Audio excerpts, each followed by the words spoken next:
My first $30,000 commission month in high ticket sales was totally calculated. Now here's the thing, I wasn't working longer hours, I wasn't taking a crazy number of calls, and I wasn't on a crazy high commission offer. I was doing exactly what I've been doing at $10,000 a month, except with two extremely different tactics. And these two tactics were the things that totally transformed my results moving forward. In this video, I'm gonna be breaking down the exact tactics I used to crack the code in high ticket sales in my first 2 years being in, and not the generic, oh, get on better offers, get better objection handling, all the BS things that you hear every single day, but the actual psychological framework that allowed me to 3x the amount of dollars I was making without working harder. Now stay to the end because I'm sharing the exact same framework that I used to take setters like Sam from 3K a month to making 20K a month in his first month as a high ticket closer. So let's just break it down what's going on in the high ticket space right now. Most closers hit a plateau between 5 and 15K a month and they can't seem to break past it. You're working hard, you've mastered the basics, but you just cannot seem to break through. Meanwhile, you're seeing other closers with less experience than you hitting 20, 30, 40, $50,000 commission months. And it's frustrating, right? You start to think, oh, maybe they have better connections than me. Maybe they have better offers, or maybe they're just getting spoon-fed better leads. I remember this feeling. I remember sitting in my apartment making $10,000 a month, wondering how in the world am I seeing people who are making so much more money than I am when I think I'm better? What is it that they know that I don't? Now the reality check hit when I looked at my call recordings and then I looked and compared them to other people's call recordings. I realized something shocking, and it wasn't that I was losing deals because I didn't know certain closing techniques. I was losing them because I was playing the wrong game entirely. So at that point, everything changed when I started studying buyer psychology instead of just sales tactics. What really makes someone make a decision? Now, one of the best closers of all time, in my opinion, who you might not even know sell anything, is Tony Robbins. He doesn't just handle objections during his pitch. That's not what he does. They systematically remove sales resistance and they systematically pre-handle the limiting beliefs that prospects come up with before they even drop the price. This was the missing piece. I've been trying to piece together all these different sales tactics. Oh, how to handle this objection better, how to do discovery better, but I was missing a key element. The key element was losing me the sale before I even dropped the offer on this person. So I started using a totally different approach. Now this consisted of, number one, stop collecting more closing techniques, and instead, I focused on understanding the psychological triggers that make someone make a buying decision. Number two, instead of focusing on lead quality and complaining about it, I started mining for gold in places that other closes were ignoring. And number three, instead of trying to handle objections at the end of the call, I learned that they could definitely be pre-handled. And the results were immediate. I went from closing 0 out of the first 27 calls that I took to jumping up to $30,000 commission months almost immediately. My deal size increased, my close rate increased, my upsell rate increased. And literally within 3 days of using this new approach, not only just in sales, but in finding the money, which I'll get into soon, I hit my first $30,000 within 30 days. There's two main strategies to this, all right? So there's the pre-frame psychology system. This is essentially taking the prospect's objection, finding it out in the middle of the call,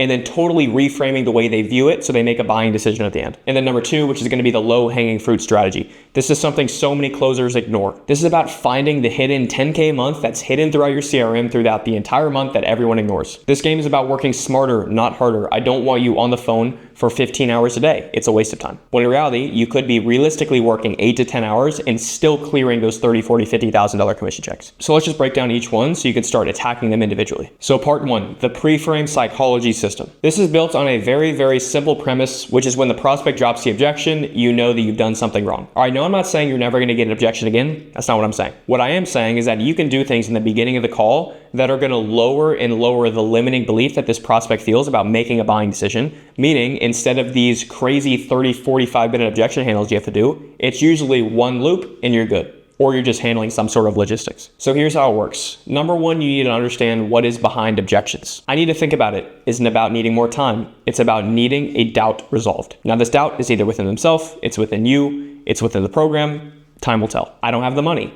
It's never about the finances. It's about their belief that they'll go and make back the money, as well as perceived value. Now needing to talk to their partner or their spouse, that is a lack of responsibility. More so, lacking conviction that they can get the job done. Once you identify these triggers, you can start to address them throughout the entire call. For example, when most closers hear, oh, I haven't tried solving my problem in the past, they harp down so much on why now. I can appreciate that you want to know why this person wants to do it now. Now, the only thing about it is you're just solving one piece of the puzzle. The real thing we need to understand is that way of thinking they've been using this entire time to gauge their entire life and all of their decisions thus far has been the reason why they're in this position right now. That's called being self-aware. This person needs to take a third-party perspective at their life right now and understand that they are put in this position because of themselves. Now, if they don't get out of their own way, We need to get them to understand the consequences of it. What have they lost because they've been thinking that way? And then more importantly, how can we get them committed to the next level so we can get them where they want to go? Usually when we start to probe deeper on this, they're going to give us the real limiting belief. Now, if you want to know what a real limiting belief sounds like, I thought I could figure it out on my own. I thought my company was going to provide enough training. I really didn't think I'd need this. I don't know if I'm capable of seeing success. There's tons more, but the point is once you identify it, you need to start reframing it. So let's say a prospect tells me that money is the reason why they haven't done anything about this in the past. They didn't have the money, so they didn't do anything. The way that I'm going to reframe that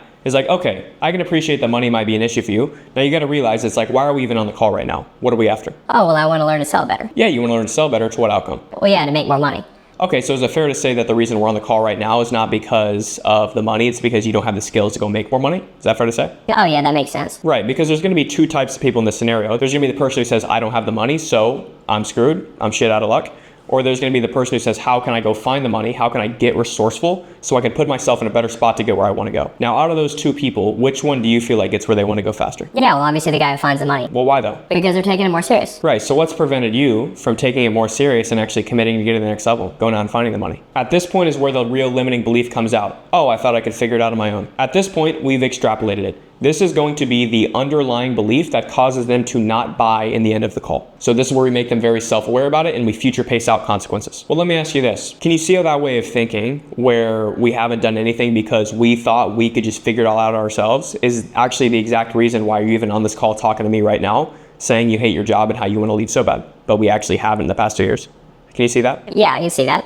Yeah, because looking back, man, what have you lost because you've just really leaned on yourself or something like this instead of getting advanced help? Yeah, I've lost time and money. Well, how much time? How much money, right? Because let's take it back a year ago. What if you did do something? How would things be different now? Well, yeah, that would be a lot different. So the question we got to ask ourselves, being how you're self-aware, is like, what if you continue to think you can figure it out on your own?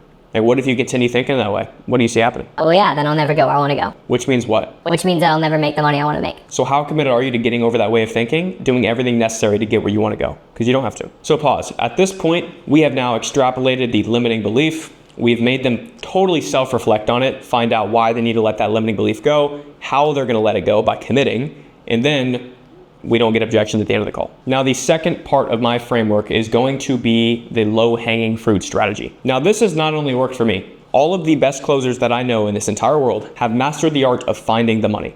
Now, what do I mean by this? So many closers will sit there and they'll look at their full calendar days. Okay, I got 8 calls, 5 are going to show up. I'm going to close 3 of them, and that's it. The only thing about it is if you have 8 calls open a day, but you're only taking 5, you're only utilizing around 65% of your total slots. So what are you doing with the rest of the time? That's where we're going to do things like upsells, cross-sells, renewals, referral strategies, follow-ups, no sales, the list goes on. Now, if you want a tangible step to doing this, directly after you close someone, you're going to set a progress call for 30 days out. Let's say your program has 3 different things. You have a course plus coaching, and you have a course plus more advanced coaching for a longer time period. There's a buyer's journey that goes through these programs. If you sell someone on the course, you want to book a progress call for 30 days out, where we're going to hop on with them, we're going to give them some feedback, we're going to build some doubt that the course might not be enough, and we're going to upsell them into the next program. The same goes for the middle program to the last program. Because the thing you got to realize is that with every single program, new problems arise. When new problems arise, it gives you an opportunity to capitalize on it with making more money by solving the newfound problem. That's the thing about success in programs, is that it always unlocks new problems. The setter who gets into sales,